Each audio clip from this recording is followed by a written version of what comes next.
ৰাজ্য চৰকাৰৰ শিক্ষক কৰ্মচাৰীসকলৰ বাবে জনাব বিচাৰিছোঁ গুৰুত্বপূৰ্ণ খবৰ য'ত কৰ্মচাৰীসকলৰ বিশেষ ছুটি অনুকম্পামূলক ছুটি চিকিৎসা ছুটি আৰু আৰ্জিত ছুটিক লৈ ডাঙৰ খবৰ আহিছে অসম সন্মিলিত শিক্ষক মঞ্চৰ তীব্ৰ ক্ষোভ মুখ্যমন্ত্ৰীলৈ স্মাৰক পত্ৰ প্ৰেৰণ কৰিছে শিক্ষকৰ সমস্যা সমাধানত এবাৰ চূড়ান্ত সিদ্ধান্ত গ্ৰহণৰ বাবে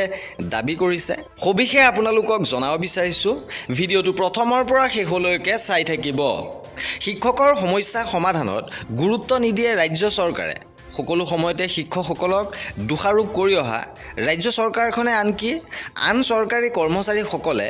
লাভ কৰি অহা সুবিধাসমূহ শিক্ষকসকলক প্ৰদান কৰা নাই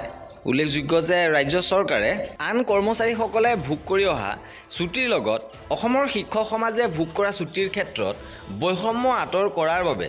অসমৰ শিক্ষক সমাজে দীৰ্ঘদিন ধৰি দাবী জনাই আহিছে যদিও আজিলৈকে এই সম্পৰ্কত চূড়ান্ত কাৰ্যকৰী সিদ্ধান্ত চৰকাৰে গ্ৰহণ কৰা নাই আৰু বিগত সময়ছোৱাত এই ক্ষেত্ৰত বিভাগীয় মন্ত্ৰী বিভাগৰ উচ্চপদস্থ বিষয়াবৰ্গৰ লগত কেইবালানিও আলোচনা অনুষ্ঠিত হৈছিল এই সম্পৰ্কত মুখ্যমন্ত্ৰীয়েও কেইবাবাৰো ৰাজহুৱা ঘোষণা কৰিছিল শেহতীয়াভাৱে যোৱা 1 জুনত মুখ্যমন্ত্ৰীয়ে শিক্ষামন্ত্ৰী বিভাগীয় উচ্চপদস্থ বিষয়া আৰু ৰাজ্য চৰকাৰ প্ৰশাসনীয় শীৰ্ষ বিষয়া আৰু শিক্ষক সংগঠনৰ প্ৰতিনিধিসকলৰ লগত হোৱা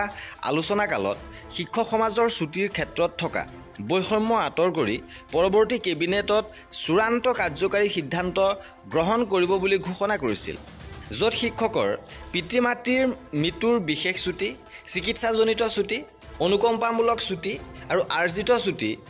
বছৰত 10 দিনৰ পৰা বৃদ্ধি কৰাৰ সিদ্ধান্ত কৰিছিল কিন্তু পৰৱৰ্তী সময়ত বিষয়টোৰ সম্পৰ্কত কিদৰে আগবাঢ়িছে সেই সম্পৰ্কত শিক্ষক সমাজ অৱগত নহয় সেয়েহে উল্লেখিত বিষয়টোৰ ক্ষেত্ৰত শীঘ্ৰে চূড়ান্ত কাৰ্যকৰী সিদ্ধান্ত গ্ৰহণ কৰাৰ বাবে মুখ্যমন্ত্ৰীলৈ আজি এখন স্মাৰক পত্ৰ প্ৰেৰণ কৰিছে বুলি সদৌ অসম সন্মিলিত শিক্ষক মঞ্চৰ মুখ্য সভাপতি ৰঞ্জিত বৰঠাকুৰ আৰু মুখ্য সম্পাদক উৎপল চক্ৰৱৰ্তীয়ে প্ৰকাশ কৰিছে অৰ্থাৎ শিক্ষকসকলৰ ছুটিক লৈ যি আপত্তি আছিল দাবী আছিল ইয়াৰ চূড়ান্ত সিদ্ধান্ত গ্ৰহণৰ বাবে দাবী জনাইছে আৰু এই আছিল আজিৰ ভিডিঅ'টোত কৰ্মচাৰী আৰু পেঞ্চনাৰৰ সকলো খবৰ পাই থাকিবৰ বাবে আমাৰ চেনেলটো ছাবস্ক্ৰাইব কৰি ৰাখিব ভিডিঅ'টো শেষলৈকে চোৱাৰ বাবে বহুত ধন্যবাদ